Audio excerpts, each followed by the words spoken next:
El retail está viviendo un proceso increíble para mí, en donde pues, vivimos en una etapa, en un momento del retail en donde va a ser un cambio total, ¿no?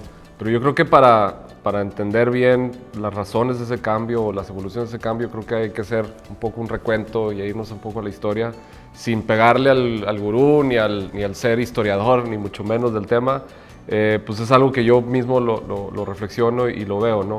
Primero creo que entender, pues el retail es de las industrias o de los procesos pues, iniciales de la humanidad, ¿no? O sea, pues hemos comerciado desde que comenzamos con trueques y luego ya le fuimos dando sentido al dinero y demás, ¿no? Entonces, en esencia, pues es una industria que no ha cambiado mucho desde su origen, ¿no? Creo que en un principio era bastante basada en el utility, ¿no? En que pues, yo necesito esta cosa, tú necesitas esta, y pues era una transaccionalidad muy básica, ¿no? Muy core.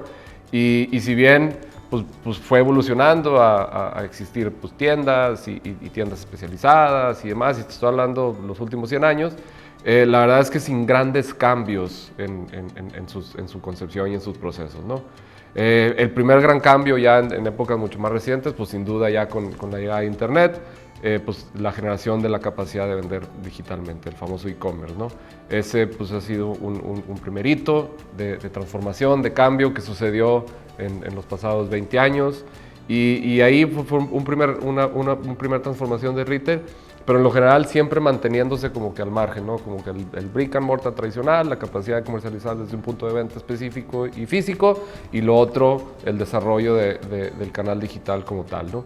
Y ahí, sin duda, empezaron ciertas cosas a cambiar, particularmente en la administración de los productos, en la capacidad de servir al consumidor de distintas maneras, pero siempre desde una manera separada, ¿no?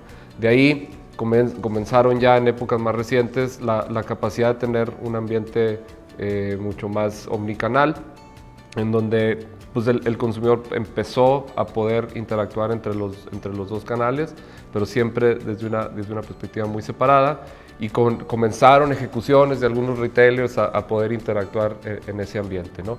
De ahí pues tienes grandes ejecuciones en donde está sucediendo, pero creo que el siguiente gran cambio que ha sucedido es la capacidad de generar, pues más que omnichannel, omni-experience les llamo yo, ¿no? O sea, en donde el consumidor es el centro y tienes una experiencia alrededor del consumidor.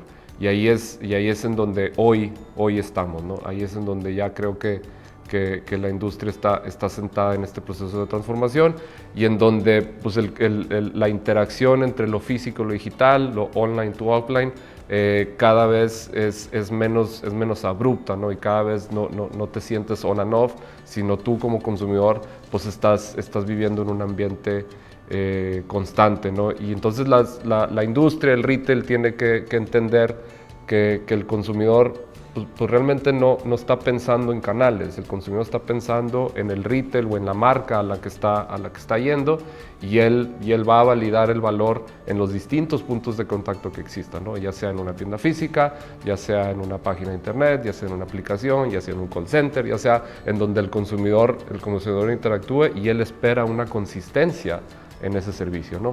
Otra cosa que está sucediendo en esa experiencia es que la queremos cada vez mucho más personalizada, ¿no? O sea, cada vez esperamos que sea lo que yo necesito y sea lo que yo quiero, y ahí se viene un segundo reto de cómo hacerla desde una perspectiva personalizada, pero humanizada a la vez, o sea, que realmente el elemento humano no deje de ser la base de interacción, ¿no? Y ahí creo que es otro gran atributo del cambio que estamos viviendo hoy día, y pues mucho con la administración de la data del consumidor, con la administración del comportamiento del consumidor, que nos permite ofrecerle esa experiencia personalizada, armonizada y humanizada, ¿no? ¿Qué sigue hacia el futuro? La verdad es difícil saber. Creo que pues no me considero tampoco un gurú, ni mucho menos un futurista de las cosas, pero sin duda creo que estamos sentados en un tipping point en donde hoy se están rompiendo muchos de los paradigmas a los que nos estábamos enfrentando antes, particularmente esta situación fea de pandemia que estamos viviendo, pues vino a acelerar muchos de los procesos que se venían en la interacción al consumidor, en esa capacidad de atenderlo desde una perspectiva digital. Pero pues hacia adelante yo soy de los creyentes en donde no existirá una separación del brick and mortar, de la tienda física. Para mí la tienda física va a seguir siendo relevante y va a seguir siendo valiosa para la interacción del retail, y en donde más bien va a ser un centro de interacción con el consumidor, no de esa forma tradicional a la que hice referencia cuando iniciamos la conversación, sino va a ser un punto en donde el consumidor va a poder recibir experiencias diferentes y en donde podemos desarrollar mucho más esos atributos de servicio a los que estamos haciendo referencia, ¿no? Creo que va a ser un ambiente constante de interacción, en donde pues el consumidor va a ir y venir entre un aspecto físico y un aspecto digital, y que vamos a poderle ir solucionando de mejor manera las cosas, ¿no? Y por último, creo que pues al final lo interesante de esto es que pues no hay nada escrito. La verdad es que se vienen muchas cosas hacia adelante y vamos a poder pues experimentar y divertirnos en este proceso de desarrollar la experiencia digital al consumidor, pero para mí pues lo más importante siempre será pues que esa experiencia genere un impacto positivo a nuestro consumidor.